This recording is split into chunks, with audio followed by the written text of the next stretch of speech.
this is Amy from raisingarrows.net, and I posted a picture on Instagram and Facebook about a week ago that showed my messy kitchen and how I was in the middle of decluttering it and kind of straightening it back up. And a lot of people noticed that I had a lot of bulk items, which it makes sense. I have 10 people in my family, so they noticed that I had bulk items, and I got a lot of questions about what do I buy in bulk, where do I buy it from, how do I store it, things like that. I also got questions about my Berkey, so I thought I'd just do a video and a post kind of explaining what I buy in bulk, why I buy it in bulk, and where I buy it in bulk. So we're going to start over here with the main section that I have. This is on the far side of my island, and so nobody sees it when they come into my kitchen unless they come in from the garage. So it's no big deal to me that it's kind of out in the open. I like that it's sort of covered by this little shelf here, and it's just a nice place for it because I don't have really a good storage spot for bulk items. But down here, we start over here. These are sprouted wheat flour. This is a fairly new thing for me. I buy it in these black sacks in bulk. That way they come in a box with several of them in there. I purchased those from Azure Standard, and the reason I'm buying the sprouted wheat flour is because that's what I'm putting in my Trim Healthy Mama bread. You'll see in the corner right now there's a link to the sprouted wheat rolls that I made just recently from this sprouted wheat that I buy in bulk from Azure Standard. Let's see if there's anything else in there. Nope, that's all sprouted wheat. Back here is a big sack of just plain old unbleached flour. And you'll see it's a Stafford County Flour Mill. That Hudson Cream is down there with the cow. That is a label that is very, very, very popular in Kansas. I'm originally from Kansas, and so this was what like all the bread makers and a lot of the bakeries, the restaurants, they would use Hudson Cream flour from the Stafford County Flour Mill. So whenever we get a chance, we try to bring some of that in bulk just to have it on hand. It's just really great flour, and it's nice to have a little piece of home. Next, over here, this is coconut oil. This is about out, and then I purchased it in this gallon container this time, this upright one. And this is also, let's see, sometimes I get it from Azure Standard and sometimes I get it from Tropical Traditions. I know this is Azure Standard. I am not sure. Yeah, this is Azure too. And then I have some organic palm shortening. This is from Tropical Traditions. And down here is some Sucanat. The Sucanat does not go as fast as I would like it to, and I'm thinking I probably won't buy that in bulk anymore. We do buy raw, or we used to buy raw sugar and organic sugar, and we have not been doing that because there is a brand at Walmart that I currently buy. And so it's cheaper and it's basically the same stuff, and so I haven't been buying the raw sugar in bulk anymore.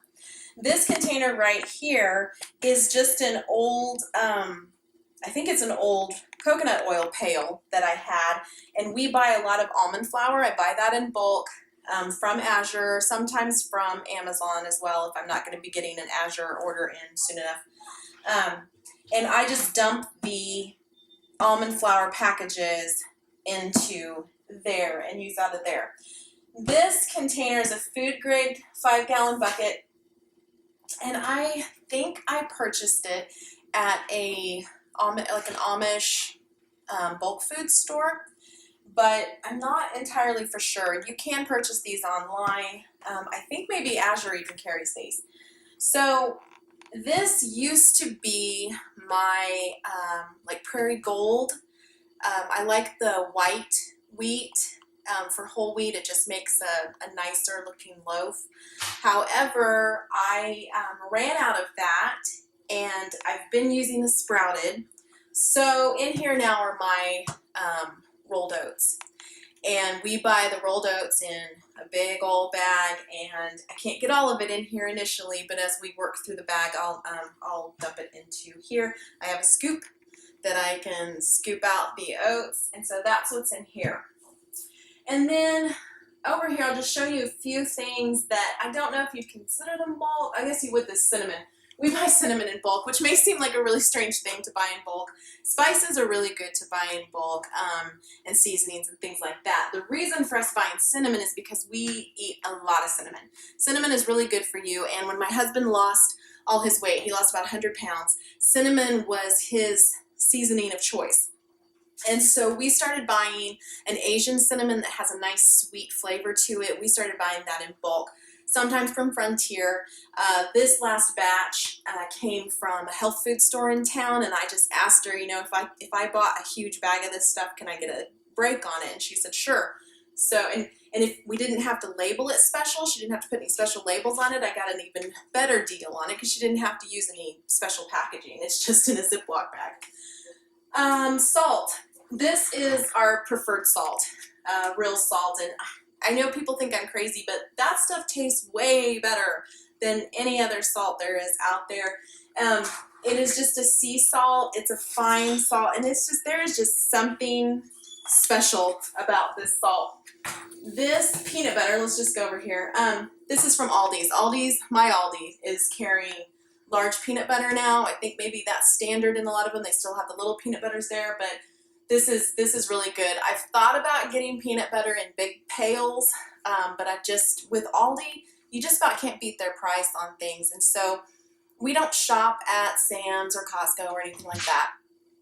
We have an Aldi, and I don't mind opening 10 million cans of tomato sauce as opposed to a number 10 can of it, because the price is that much better that I can just go to Aldi and I can pick up things that would really actually cost me more if I bought them in bulk from a place like Sam's. So this peanut butter serves us pretty well, I really like it. So the last thing here on this shelf is my vanilla. And I'm going to go ahead and stand up. So you'll see a link in the corner there to how we make our vanilla. This is, yes, vodka and vanilla beans at the bottom. You can see all of how we do that there. It's the cheapest vodka you can buy. And then we have a place we buy vanilla beans in bulk. So we make up about 2 containers at a whack. And I write the date when it's going to be ready on there so that we can use it.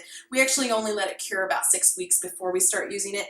But as you can see, you know, you don't use it, all of it right away. And so it continues to cure. We just leave the beans in the bottom, and it just gets more and more of that rich vanilla flavor as we go.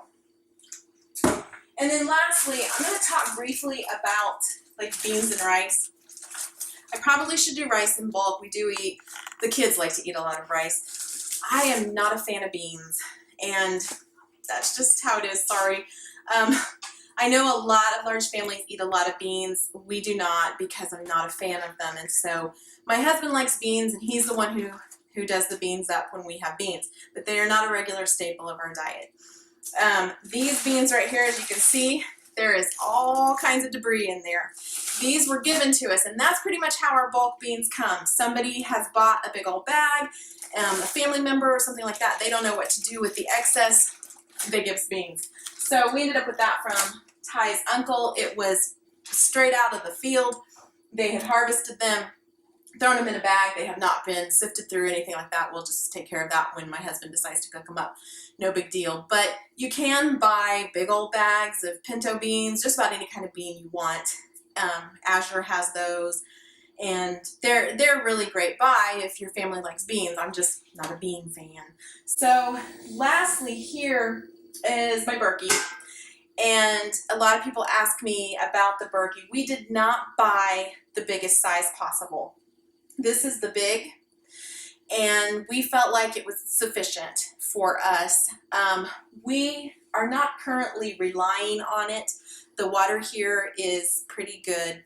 The last place we lived, we did rely on it as our main water source, and you can basically put pond water in that thing and get potable, drinkable water out of it.